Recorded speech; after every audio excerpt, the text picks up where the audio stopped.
Bienvenue sur Écoute Voyageuse. Je suis Corinne Delaunay et je vous emmène explorer la beauté des mondes visibles et invisibles. Vous êtes prêts? Allez, on embarque.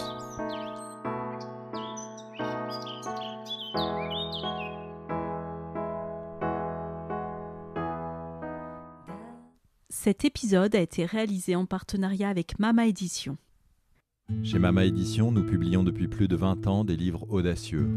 Parcours de vie aux frontières de l'extraordinaire, médecine alternative, témoignages, spiritualité, des ouvrages de référence pour aujourd'hui et pour demain.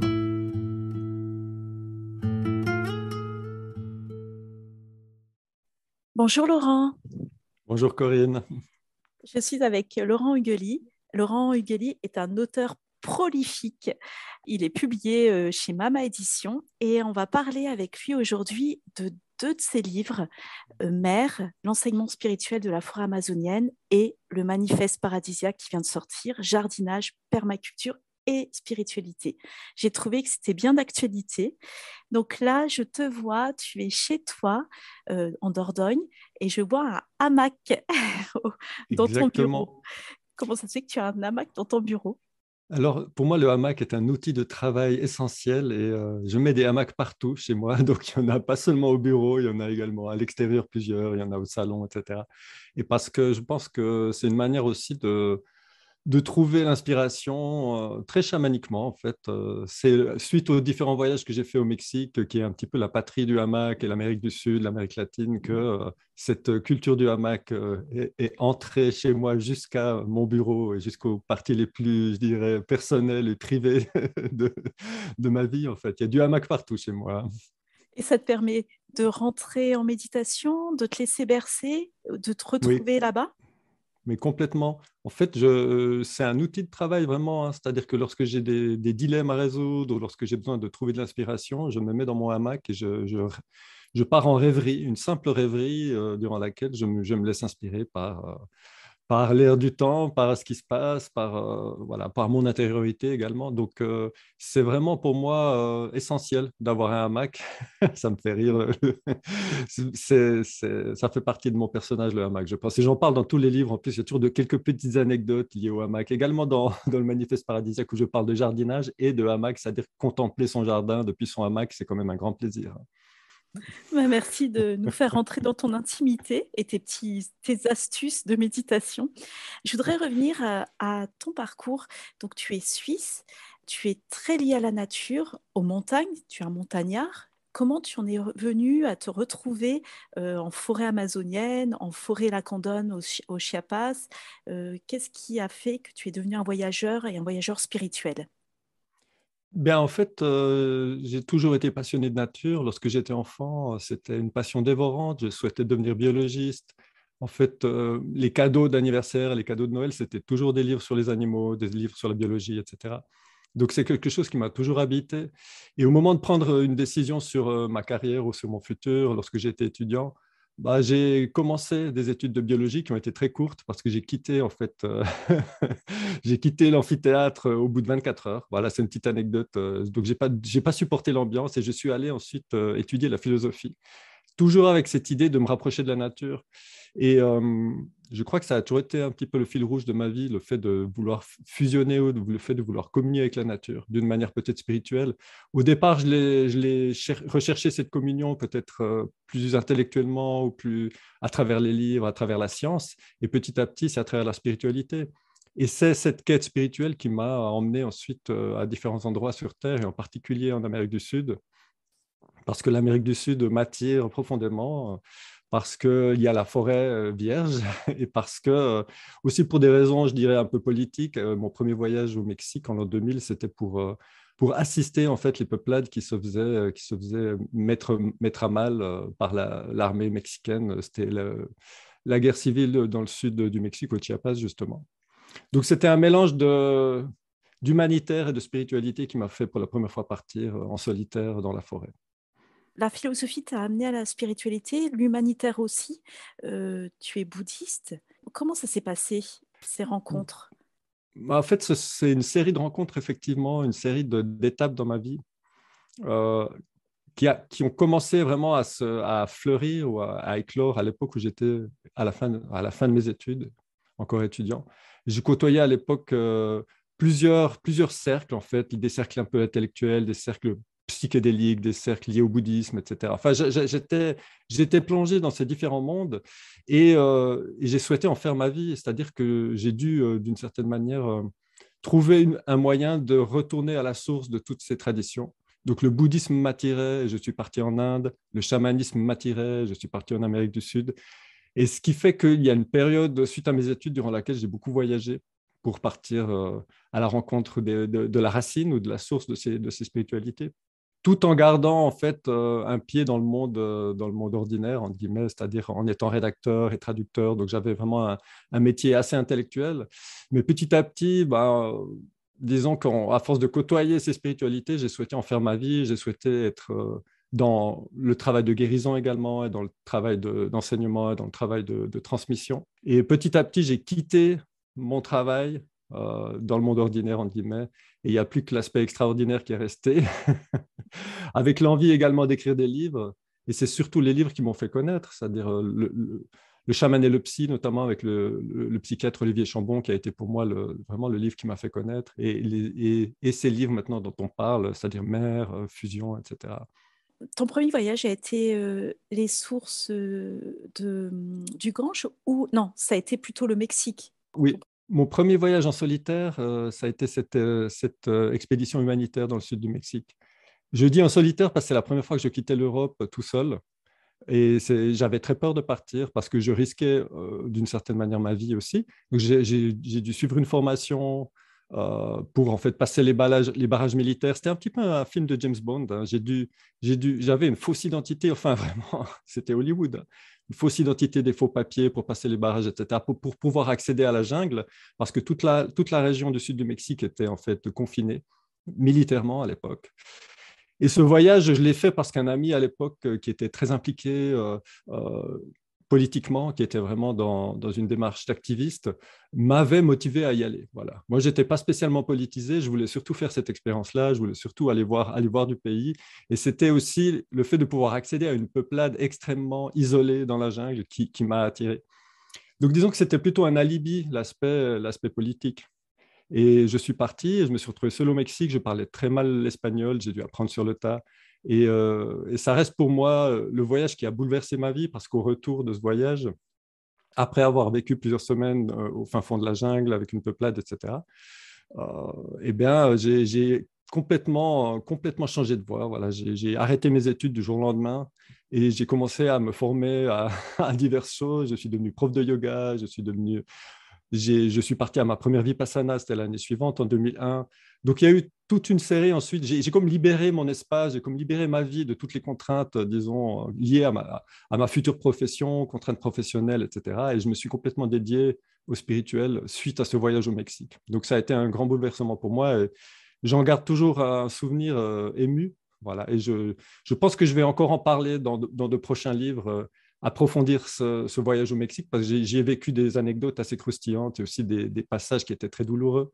À la limite, je dirais, de mourir parce qu'il y a eu notamment un passage durant lequel j'ai dû éviter, avec mon petit groupe d'observateurs, l'armée mexicaine dans la jungle et nous nous sommes fait poursuivis par des militaires armés jusqu'aux dents. Enfin, vraiment, c'était... Et de revenir de cette expérience, ça m'a vraiment complètement bouleversé. Ouais. Tu étais un aventurier de l'âme ou de la conscience? Est-ce qu'on peut distinguer les deux? Ou est-ce que tu as suivi ton cœur ou tu as suivi ta conscience quand tu es parti au Mexique?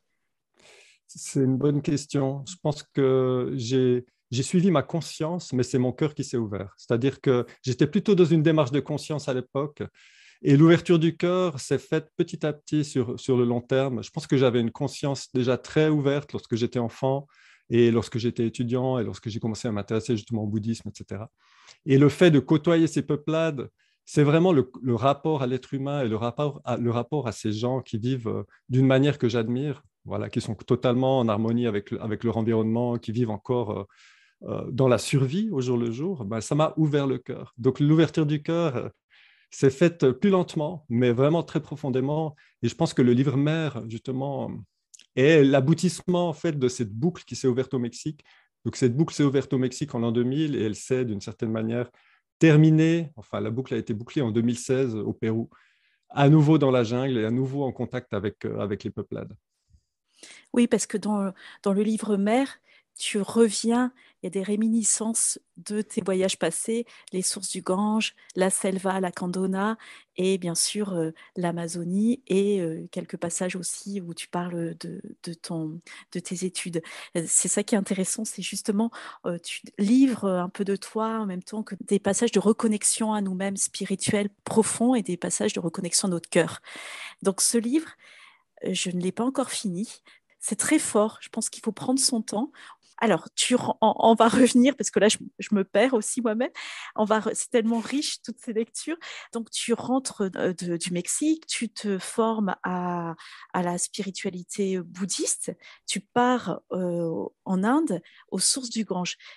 Pourquoi il a fallu que tu ailles aux sources du Gange? Qu'est-ce que tu allais chercher là-bas? Eh bien, alors tout d'abord, pour répondre à ce que tu viens de dire, moi aussi, je me perds dans cette chronologie. Et oui, oui, non, mais lorsque j'y Ça me repense, rassure. c'est pour ça que j'ai écrit des livres. En fait, c'est pour un petit peu mettre une sorte de l'ordre en fait dans mon passé, quoi. Et ça me fait rire. Et en fait, Mère, l'expérience amazonienne de 2016 a été une expérience de mémoire aussi. Et la notion de mémoire est très importante. La mémoire personnelle, c'est-à-dire chacun de nous porte dans sa mémoire toutes ces expériences. C'est aussi ce que disent les bouddhistes dans Vipassana, c'est-à-dire que cette mémoire est inscrite dans notre corps. Et en fait, en Amazonie, j'ai eu cette perception de mon passé qui m'a permis de comprendre aussi mon cheminement.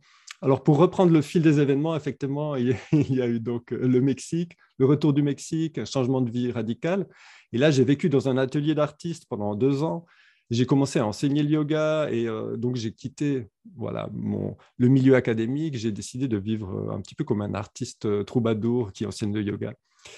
Et là, je suis parti en Inde parce que j'ai toujours eu la sensation qu'il y a une partie de moi qui est très liée à l'Inde. Voilà, une vieille mémoire également.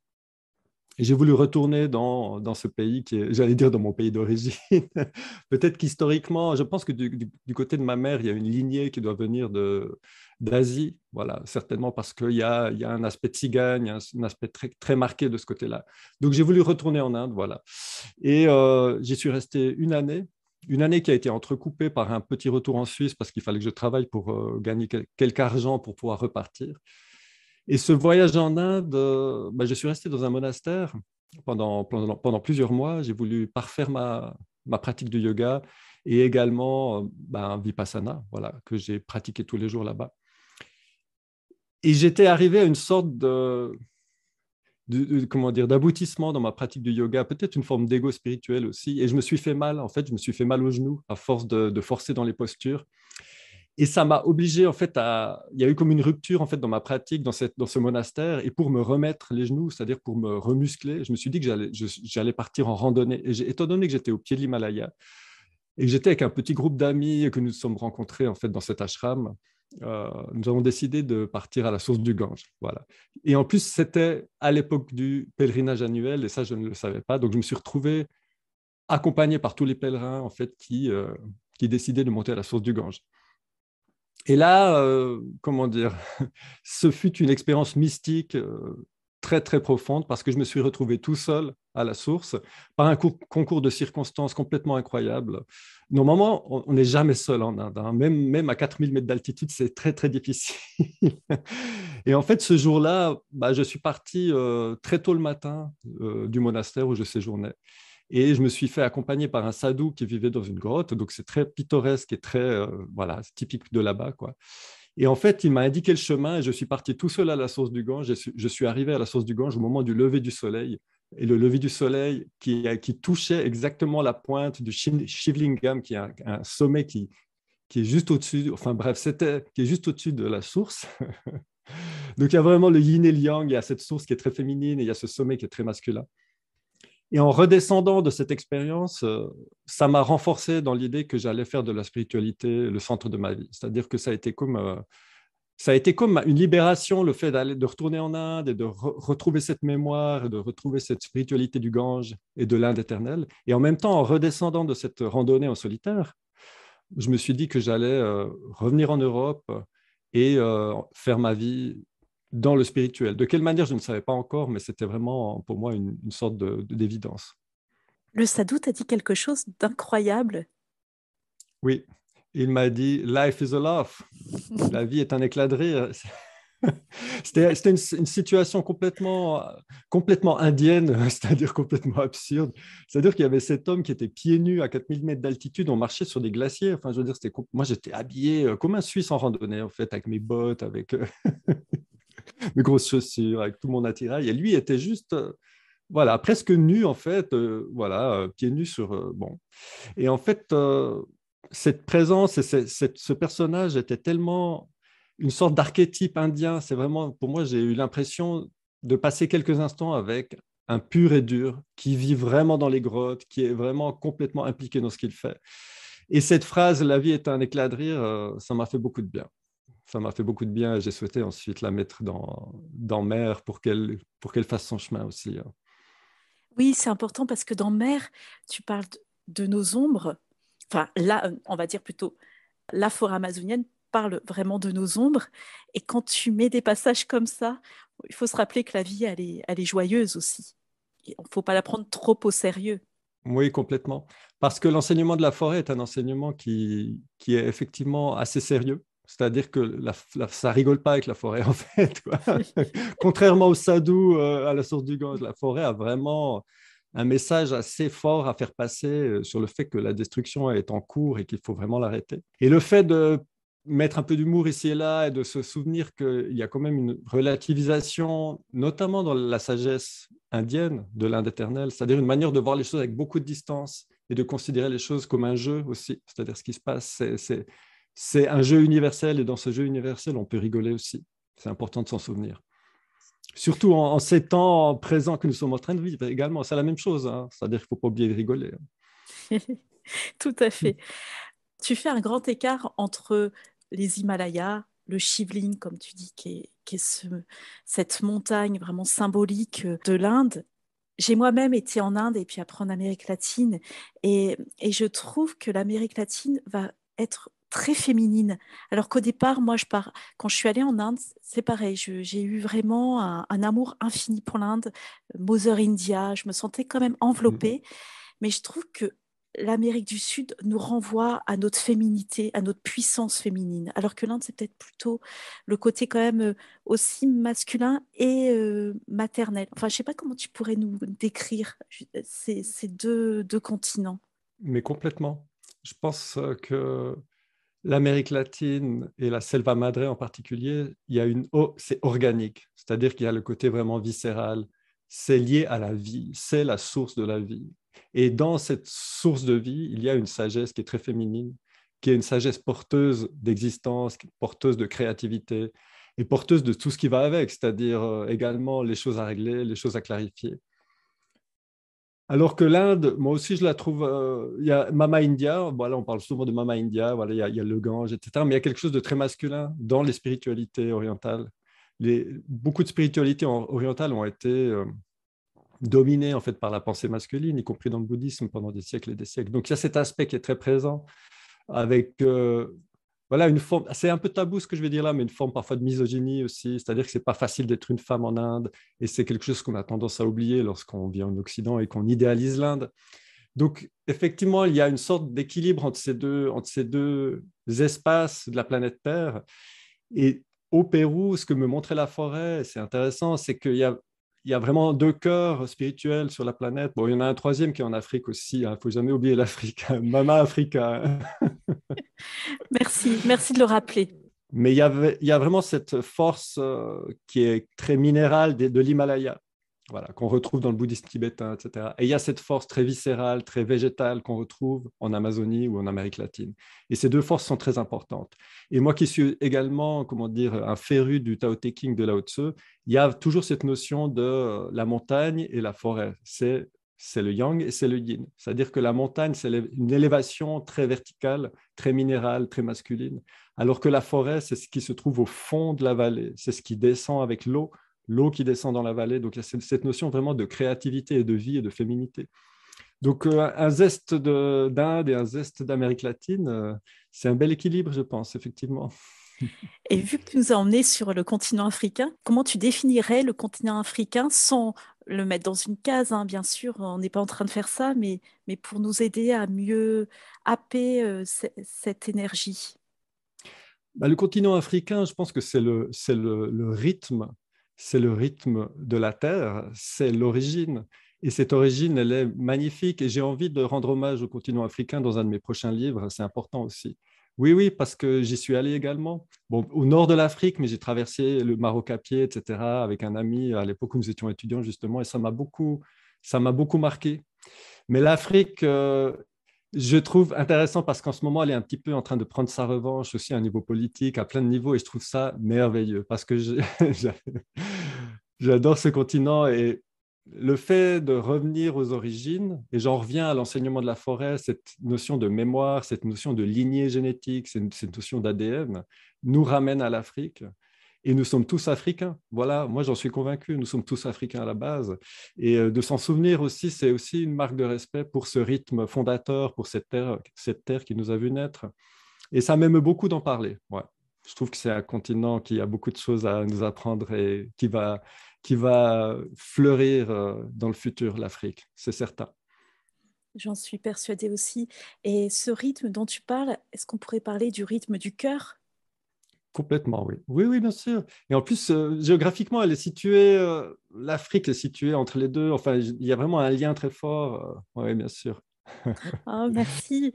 Bon, on est parti, on s'est éloigné, mais c'est génial et on a vraiment hâte de lire ton livre sur l'Afrique parce que je pense que ça va bien lier tous tes livres.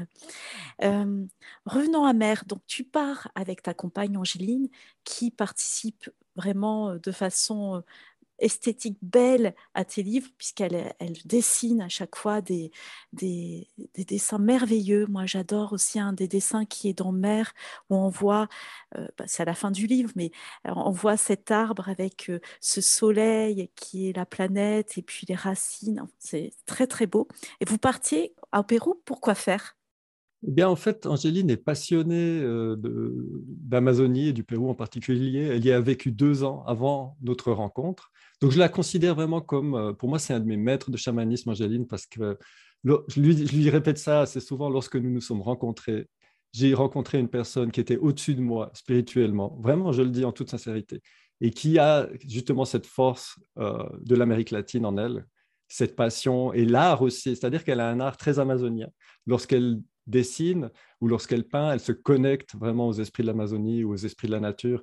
Et ça ressort vraiment dans ce qu'elle retransmet à travers ce qu'elle dessine. Donc, Angéline souhaitait retourner au Pérou, voilà, me montrer le Pérou. En fait, moi, je partais là-bas pour voir du pays, pas forcément pour des raisons très spirituelles, quoi. Bon, il y avait une diète qui était prévue dans un centre avec des chamans, mais j'y allais sans attente particulière. J'y allais surtout pour accompagner Angéline et pour découvrir la forêt amazonienne que j'ai toujours eu envie de rencontrer, surtout lorsque j'étais enfant et que j'étais justement passionné de biologie et de colibris, etc. Et en fait, une fois arrivé là-bas, dans ce centre avec des chamans, notamment un chaman traditionnel Shipibo, de la vieille école. Moi, j'aime bien les chamans de la vieille école et c'était important pour moi de rencontrer. Bon, il n'y a pas de hasard, hein. Je me suis retrouvé dans une session où il y avait ce personnage. Eh bien, la forêt a décidé de me parler voilà, pendant les sessions et d'écrire un livre avec moi. Et ça a donné Mère. Donc, je ne m'attendais pas à écrire Mère. Et c'est peut-être cette spontanéité, en fait, de cette surprise, arriver là-bas, complètement dépaysé, en pleine selva, dans une ambiance totalement différente de ce que nous avions quitté. C'est-à-dire que c'était aussi par rapport à l'année 2015, qui était l'année des attentats en France. Voilà, ça a été une année très tragique, je trouve. Et en fait, avec Angéline, nous avions envie de changer d'air. Début 2016, aller un petit voyage au Pérou, pourquoi pas. Ça faisait plusieurs années que nous n'étions pas partis d'Europe et c'était comme un bol d'air frais pour nous. Et donc, la forêt qui me parle et qui me dit, écoute, on va écrire un livre ensemble. Et dès le premier instant de la première cérémonie avec les chamans, j'ai su que j'allais écrire ce livre. Mais c'est un livre qui est vraiment très épais. Comment ça s'est passé ton processus d'écriture? C'est ce que tu as écrit quelques passages dans la forêt, mais après, comment ça se passait?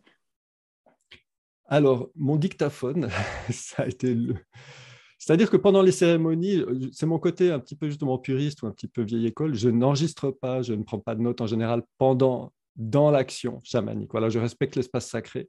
Mais ensuite, les lendemains de cérémonie, dans mon hamac, et c'est là que le hamac est de retour, évidemment, dans le processus créatif, eh bien, avec mon dictaphone, je répétais les paroles que j'ai entendues pendant les cérémonies, c'est-à-dire les paroles dans ma tête, les paroles de la forêt.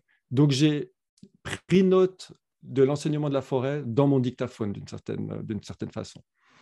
Donc, j'ai rempli mon dictaphone d'impressions, de phrases et même d'une certaine structure de livre qui était en train de se construire. J'ai pris quelques notes dans mon carnet également. Et ensuite, c'est de retour en Europe. Alors, à l'époque, nous vivions déjà en Dordogne, dans une maison en location. C'était un espace transitoire. Pendant 3 ans, nous sommes restés dans ce lieu, le temps de nous installer ailleurs. Et ça a exactement coïncidé avec les 3 ans d'écriture de mer où j'ai repris le contenu du dictaphone tout en maintenant le contact avec la forêt amazonienne tous les matins, en méditant, en me connectant à elle, de manière sobre, sans prendre de plantes, vraiment sous une forme de méditation, de rêverie ou d'intuition presque. Et c'est comme ça que le livre s'est créé en 3 ans. Petit à petit, avec la structure que j'avais ramenée du Pérou, j'ai ensuite rempli en fait les pages. Voilà, j'avais les titres de chapitres, j'avais les thématiques. Je me suis également isolé 2 fois dans les Pyrénées, à Cauterets. Je parle de Cauterets dans le livre, parce que j'ai fait deux séjours d'1 mois en solitaire, en diétant. La diète, c'est le fait d'avoir un certain régime alimentaire, une certaine manière de se comporter. Et en fait, ce processus m'a complètement chamboulé parce que 3 ans d'écriture, c'est long.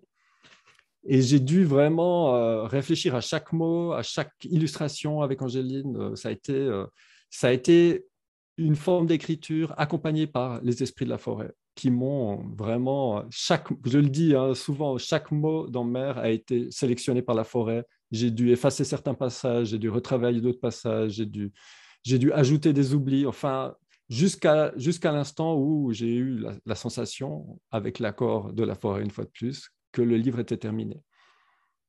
C'est un processus créatif comme un accouchement, mais ça a dû être quand même des phases qui devaient être euphorisantes, mais aussi terribles. Oui, je crois que... Alors, en tant qu'homme, je pense que j'ai accouché de ce livre, effectivement. Il fallait que j'en accouche pour que je comprenne aussi, étant donné que c'est un livre qui parle beaucoup de féminité, le titre c'est Mère, et moi, en tant qu'homme, il fallait que je comprenne aussi ce que vivent les femmes pour pouvoir en parler, parce que les femmes sont la clé, en fait, du futur de l'humanité. Voilà. C'est ce que dit La Forêt, elle le répète encore et encore dans ce livre. La mémoire des femmes, l'aspect viscéral de la femme, enfin, toutes ces choses-là qui sont sacrées et que La Forêt souhaite faire, comment dire, réémerger ou comprendre d'une manière approfondie. Donc oui, ça a été un processus parfois extatique et parfois, notamment dans les chapitres qui traitent de l'obscurité, parce que la forêt ne nous ménage pas, c'est pas bisounours, c'est-à-dire qu'elle parle vraiment, oui, elle parle vraiment de ce qui est, et ce qui est, on a parfois quelques difficultés à l'accepter ou à le voir tel que cela est. Et donc, des hauts et des bas, une espèce de montagne russe pendant 3 ans, effectivement. Mais je suis très, très heureux d'avoir collaboré avec cet esprit-là en particulier, la forêt amazonienne, qui s'est un petit peu atténuée dans ma vie depuis lors. Mais pendant 3 ans, elle a été vraiment présente tous les jours. Dans ton livre, on ressent cet amour immense qu'elle nous déverse. Et comme tu dis, elle nous renvoie en miroir nos ombres. On travaille beaucoup sur la notion de brouillard. Et là, on se rend compte qu'on est vraiment tout le temps dans le brouillard. Et c'est là où c'est difficile, c'est que c'est cette conscience aiguë de ce qu'on renvoie, ce qu'on va chercher chez l'autre, ce qu'on va chercher au fond de nous. Essayer d'enlever ces couches, c'est dur, hein, c'est un travail qui, même moi, parfois, quand je suis en train de lire ton livre, je baisse un peu les bras, je me dis, mon Dieu, mais comment je vais faire? Donc, et les notes d'espoir arrivent avec ces mots qui sont très poétiques, c'est de la poésie pure. Et cette phrase qui choque d'entrée, en fait, quand on ouvre ce livre, qui dit « Les intentions sont bonnes, mais le cœur n'est pas pur ». Et ça revient Exactement. comme un mantra. Et tu vois, le fait de t'entendre dire cette phrase, ça me donne des frissons et j'ai presque envie de pleurer parce que ça me rappelle l'instant précisément où j'ai reçu cette phrase. C'était la première cérémonie, comme je l'explique dans le livre, et elle a tourné pendant des heures dans ma tête. Il fallait que je comprenne que les intentions sont bonnes en surface. Les intentions sont toujours bonnes en surface et sont toujours relatives à notre persona, à où nous en sommes, à nos aspirations. Mais le cœur, notre cœur, c'est-à-dire le générateur de ces intentions, est blessé. C'est-à-dire qu'il faut apprendre à le connaître. Et nous sommes sur la planète Terre. Alors c'est un petit peu le constat de la forêt qui est un petit peu un constat tragique lorsqu'on le prend au premier degré, mais il y a toujours une possibilité de s'en sortir. Mais nous sommes une planète de cœur blessé. Et le fait d'être une planète de cœur blessé explique pourquoi, en fait, notre environnement et notre vie sociale et notre humanité est dans cet état. C'est-à-dire que les blessures du cœur se sont accumulées génération après génération, lignée après lignée, événement après événement. Et étant donné que le travail chamanique ou le travail de guérison qui consiste à nettoyer, en fait, ou à sortir le cœur de ces blessures, n'est plus fait depuis des générations, étant donné que toutes ces choses-là, on les a enlevées de nos vies, on nous les a enlevées peut-être aussi, eh bien, il y a une accumulation de souffrance, et cette accumulation de souffrance, elle se déploie dans le monde d'une manière qui n'est pas forcément très agréable à observer, quoi. Et c'est ce que nous sommes en train de vivre maintenant, je pense. C'est-à-dire, pour moi, en ce moment, c'est une montée à la surface de la blessure du cœur collective. Voilà, toutes les vieilles mémoires qui ne sont pas digérées, tous les vieux égrégores qui n'ont pas été nettoyés, qui n'ont pas été regardés en face. Parce que vraiment, il y a cette notion de voir avec un V majuscule qui est présente dans le bouddhisme également. Il faut voir les choses pour pouvoir les transformer. Il faut voir l'ombre pour pouvoir la dissoudre. Mais tant que nous ne la regardons pas en face, ben, elle continue en fait à squatter notre inconscient collectif et notre cœur. L'enseignement de la forêt est très radical d'une certaine manière. Radical dans le sens qu'il nous fait revenir aux racines aussi. Mais il y a vraiment cette notion de maintenant, nous en sommes à une étape sur l'histoire de l'humanité, sur le chemin où nous devons, chacun de nous, regarder notre cœur et apprendre à nous connaître vraiment en profondeur, quoi. Est-ce qu'on peut quand même vivre ensemble avec nos cœurs blessés? On sent que la forêt, elle est vraiment amour et comme tu l'as appelé, c'est notre mère. Donc, quelles que soient ce qu'on fait, nos blessures, ce qu'on fait, elle nous pardonnera toujours. Mais elle veut nous réveiller, elle veut nous secouer, là, ça nous secoue. Mais comment vivre ensemble, même ne vivre que dans sa famille ou dans son couple ou avec ses enfants, avec ses cœurs blessés quand on a pris conscience de ça? Oui, très bonne question. Tout est là, hein. Parce qu'il y a cette fameuse phrase de Jean-Paul Sartre, l'enfer c'est les autres, et on va faire quoi de cet enfer, et on va faire quoi de ces autres et de soi-même? Eh bien, c'est là que je fais intervenir justement dans les premiers chapitres du livre la notion de sensibilité, enfin des notions très bouddhistes, c'est-à-dire la réflexivité, c'est-à-dire le fait de commencer par se regarder soi-même dans ses interactions avec les autres. C'est-à-dire qu'on est dans une culture, dans une société où nous regardons souvent les autres, mais soi-même par rapport aux autres. C'est-à-dire que lorsque je suis en colère, je m'observe. Parce que moi aussi, je suis un cœur blessé. Et moi aussi, je travaille tous les jours à nettoyer en fait mes agrégats, comme disent les bouddhistes, c'est-à-dire mes petites blessures qui font que ben, je ne suis pas toujours optimal dans mes relations, je ne suis pas toujours honnête, je ne suis pas toujours dans la bienveillance.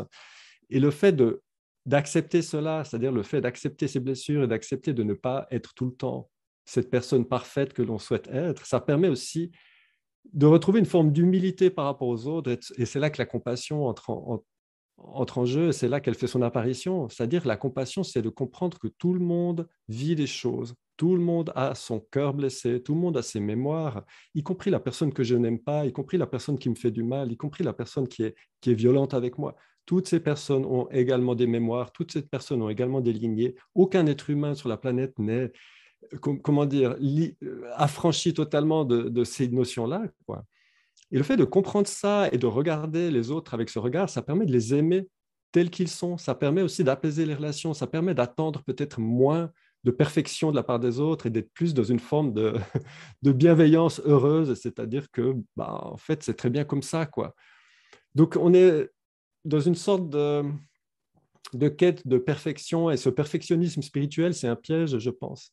La compassion, ce n'est pas un perfectionnisme spirituel, c'est le fait de comprendre que tout le monde en est là où il en est sur son chemin et d'accepter ça. Et ça va pacifier nos relations et ça va nous permettre de mieux nous comprendre, je pense. Oui, merci. Et c'est pour ça qu'on en vient à Manifeste Paradisiaque. Parce que on cherche cette perfection partout, mais la nature, les animaux, les végétaux, les minéraux nous donnent cet apaisement en nous disant, mais sois comme tu es, accepte. Et ce Manifeste Paradisiaque, tu l'as écrit, là, je pense, un peu en urgence, non? par rapport à ce qu'on Absolument. vit. Oui, oui, oui, complètement. Bah, c'était aussi un livre qui a été, entre guillemets, commandé par les esprits, c'est-à-dire que c'était pendant le premier confinement. Je suis allé me promener et je me suis demandé, OK, comment puis-je faire passer le message en fait de la possibilité d'une forme de paradis sur Terre? Parce que là, on est plutôt en train de vivre l'enfer. Et ce paradis, par quoi va-t-il passer? Et étant donné que je suis passionné de jardinage et que c'est aussi le fait d'avoir rencontré la forêt amazonienne qui m'a donné envie d'approfondir ma connaissance du jardin, parce que lorsqu'on côtoie les peuplades, que ce soit au Mexique en l'an 2000, au Chiapas ou que ce soit en Amazonie, toutes ces peuplades cultivent leur petit bout de terrain. Toutes ces peuplades sont en partie autonomes aussi, alimentairement parlant. Elles font leur chemin, elles sont dans une forme de résilience que je trouve admirable. Et en fait, la permaculture et le jardinage, c'est ce qui nous rapproche le plus de cela en Occident.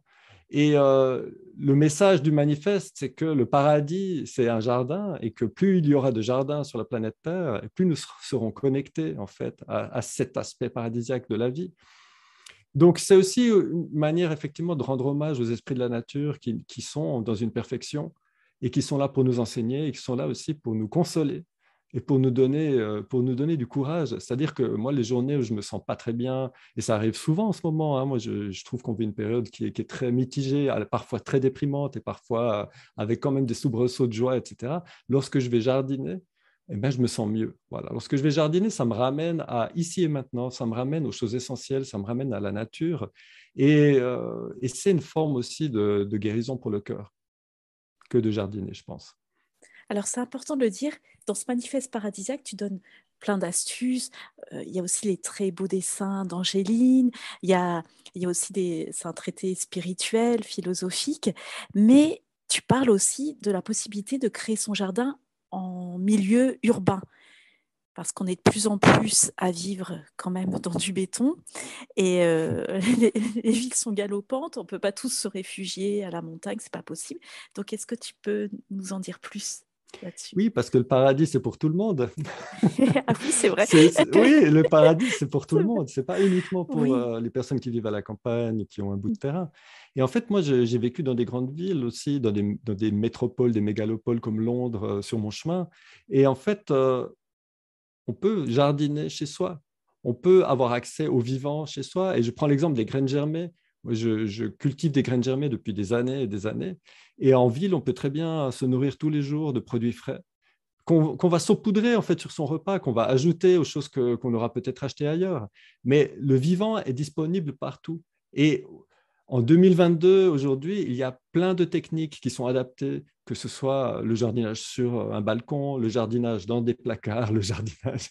Et même pour les graines germées, il n'y a même pas besoin de placard ou de balcon. C'est vraiment la chose la plus basique à faire, c'est-à-dire un bocal, des graines, laisser pousser, etc. Donc, dans ce livre, j'ai souhaité inclure la ville parce que la possibilité d'un monde paradisiaque, d'un monde jardiné, elle est également disponible entre quatre murs, effectivement.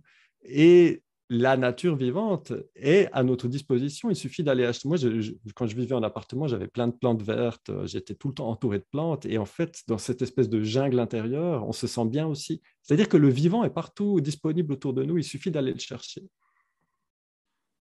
Se reconnecter, créer des espaces aussi dans les villes où tu dis, c'est vrai que de plus en plus, on entend parler de la végétalisation des immeubles, des rues sur les toits, de continuer ce processus qui a commencé il y a quelques temps, en fait, il y a 3 4 ans en arrière. Oui, complètement. Et je rends hommage aux pionniers de la permaculture et aux pionniers du jardinage bio dans ce livre parce que, à nouveau, en raison de la mémoire, parce que je fais un travail de mémoire dans chacun de mes livres, j'aime bien rendre hommage aux pionniers d'une manière générale. Parce qu'il y a eu des personnes avant nous qui ont eu ces idées géniales et qui nous les ont retransmises et c'est important de les mentionner également.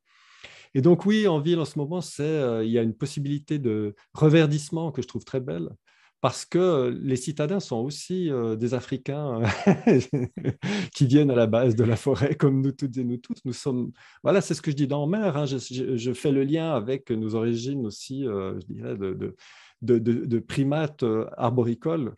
Et en fait, en tant que primate arboricole, le fait d'être entouré de plantes, le fait d'être entouré d'arbres, et en ville, il y a des arbres magnifiques dans les parcs qui sont parfois plus majestueux et plus vénérable qu'à la campagne, parce que souvent les forêts en campagne sont exploitées, etc. Il est de plus en plus difficile, malheureusement, de trouver des vieux arbres.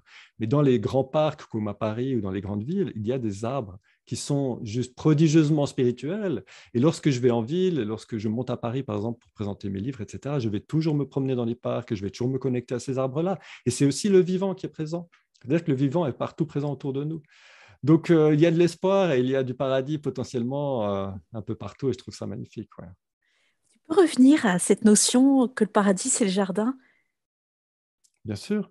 Oui, alors et c'est là que se fait le lien entre mer et le manifeste paradisiaque, parce qu'à la fin de mer, la forêt me parle du sanctuaire en me disant la planète Terre est un sanctuaire et Homo sapiens, l'humanité, est le gardien de ce sanctuaire. C'est-à-dire que notre fonction, c'est de préserver la nature. Voilà, c'est la fonction de Homo sapiens se demande souvent, et ça fait depuis les débuts de la philosophie en Grèce, etc., qu'on se pose la question, mais quel est le but de notre existence? Quel est le sens?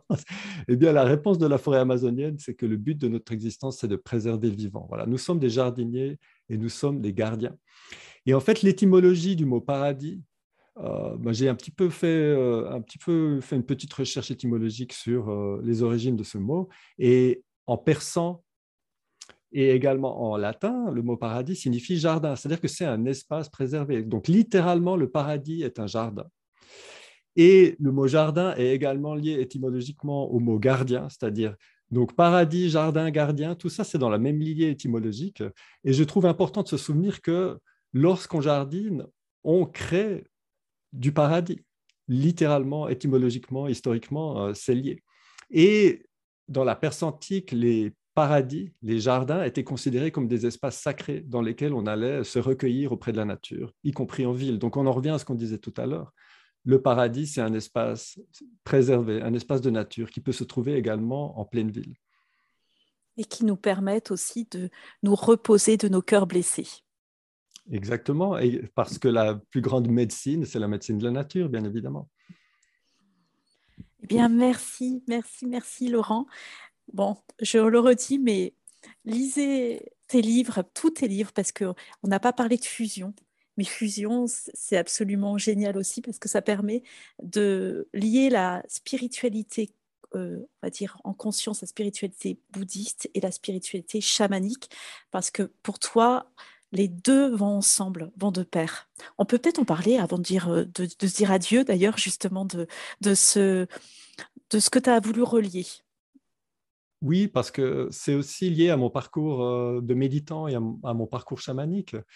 L'un et l'autre se complètent, et je dirais même que l'un et l'autre est un garde-fou, voilà, pour l'autre. C'est-à-dire que le fait d'avoir l'organicité et l'aspect vraiment viscéral et très terre-à-terre du chamanisme permet de garder les pieds sur terre lorsqu'on médite, lorsqu'on est dans une démarche de purification de la conscience.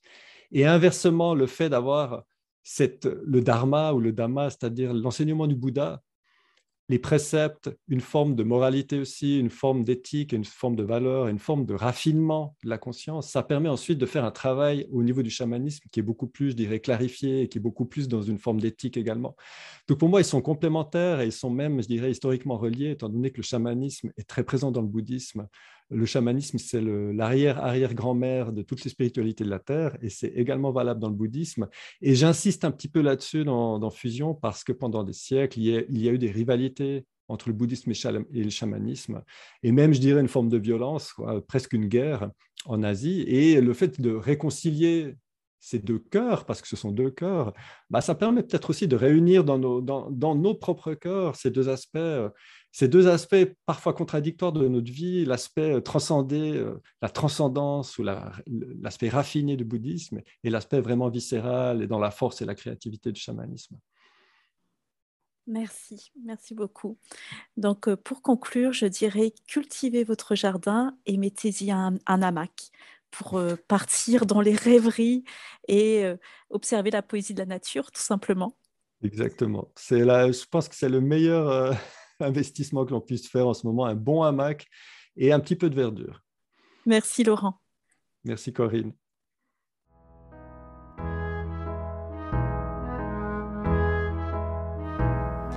Merci pour votre écoute.